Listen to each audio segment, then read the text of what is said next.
তৃণমূল বিধায়ক লাভলি মৈত্রর বিরুদ্ধে শিক্ষাগত যোগ্যতা নিয়ে মিথ্যাচারের অভিযোগ। এক্স স্যান্ডেলে এই অভিযোগ তুলে সরব হলেন কেন্দ্রীয় শিক্ষা প্রতিমন্ত্রী ও বিজেপি নেতা সুকান্ত মজুমদার। তার অভিযোগ, সোনারপুর দক্ষিণের তৃণমূল বিধায়ক লাভলি মৈত্রর সরকারি নথিতে রয়েছে তিনি 2020 সালে নেতাজি সুভাষ ওপেন ইউনিভার্সিটি থেকে বিএ পাশ করেছেন। আবার তার সচিত্র নির্বাচনী প্রচার পুস্তিকায় লেখা তিনি সেন্ট পলস কলেজ থেকে ইতিহাসে বিএ করেছেন। এখানেই শেষ নয়, সুকান্ত মজুমদারের দাবি বিধানসভার অফিসিয়াল ওয়েবসাইটে তার শিক্ষাগত যোগ্যতা সম্পূর্ণরূপে ফাঁকা। সুকান্ত মজুমদারের এই অভিযোগের প্রেক্ষিতে পাল্টা উত্তর দিয়েছেন সোনারপুর দক্ষিণের তৃণমূল বিধায়ক।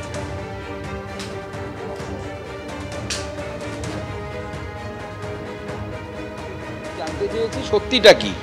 কোনো জায়গায় লেখা হচ্ছে উনি গোয়েঙ্কা কলেজ থেকে ইতিহাসে অনার্স পাস করেছেন, কোনো জায়গায় বলা হচ্ছে উনি নিজে যে এফিডেভিট দিয়েছেন তাতে বলছেন উনি কোনো একটি ওপেন বিশ্ববিদ্যালয় থেকে সেখান থেকে নাকি গ্র্যাজুয়েশন করেছেন।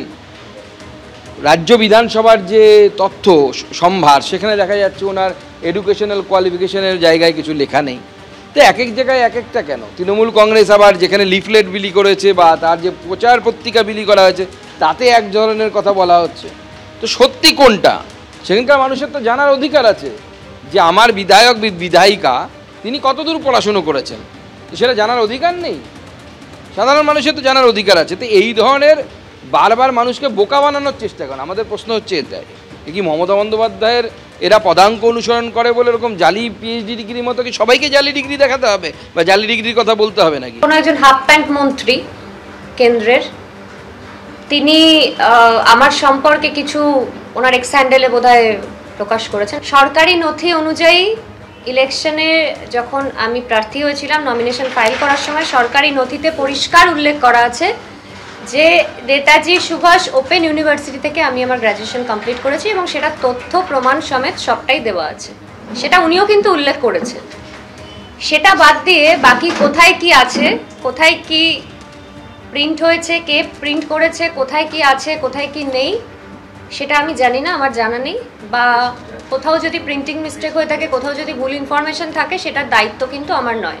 বিজেপি এমন একটা দল যারা নারী বিদ্বেষী দল, যারা মেয়েদের উত্থান সহ্য করতে পারে না, মেয়েদেরকে সম্মান করতে জানে না। যেখানেই দেখে মেয়েরা এগিয়ে যায় সেখানেই মেয়েদের সম্পর্কে একটা মিথ্যে কথা, মেয়েদের সম্পর্কে একটা কুরুচিকর মন্তব্য, মেয়েদের সঙ্গে অসভ্যতা এবং তাদের সম্পর্কে একটা বাজে মন্তব্য মানুষের মধ্যে ছড়িয়ে দেওয়ার চেষ্টা করে।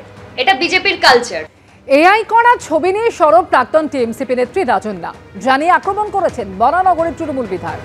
যখন ইউনিটের দায়িত্বে ছিলেন সেই সময় কেন বলেননি প্রশ্ন তুলেছেন সায়ন্তিকা বন্দ্যোপাধ্যায়।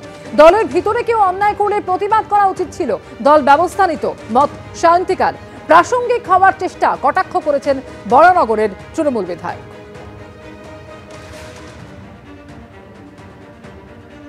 রাজন্যা প্রান্তিককে আমি খুব ভালোভাবে চিনি ব্যক্তিগতভাবে, কিন্তু ঘটনাটা হচ্ছে যে এআই এর কথাটা যখন ও বলছে, এআই এই বছরখানেক হলো এত রমরমিয়ে উঠেছে।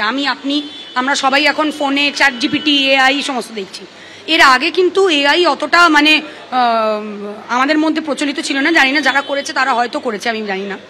কিন্তু আমাদের বক্তব্য হচ্ছে যে টাইমিংটা, সেই সময় যখন ও ইউনিটের দায়িত্বে ছিল সেই সময় কেন বলেনি? প্রশ্ন তো সেইখানেই যে আমি যদি অন্যায়টা সহ্য করছি তাহলে তো আমিও অন্যায় করছি। তো সেখানে দলের অন্তর্গত যদি কেউ অন্যায় করে দলের ভিতরে, সেটা তো আগে আমি সেটার প্রতিবাদ জানাবো এবং আমি দিদি অবধি বা অভিষেক অবধি ততক্ষণ পৌঁছাবার চেষ্টা করে যাব যতক্ষণ আমি তার অবধি বার্তাটা দিতে পারছি।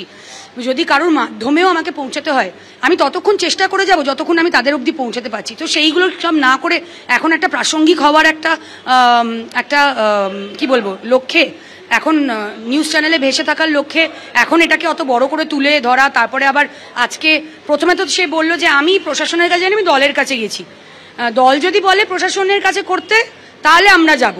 তো এতই যদি দলের অনুগত, তাহলে আগে কেন দলকে জানায়নি? ঠিকভাবে নিশ্চয়ই জানানো হয়নি দলকে, নাহলে দল তো সবার এই ধরনের কোনো কমপ্লেন এলে দল সঙ্গে সঙ্গে অ্যাকশন নিচ্ছে। তো টাইমিংটা নিয়ে আমাদের সবারই মনে প্রশ্ন যাচ্ছে।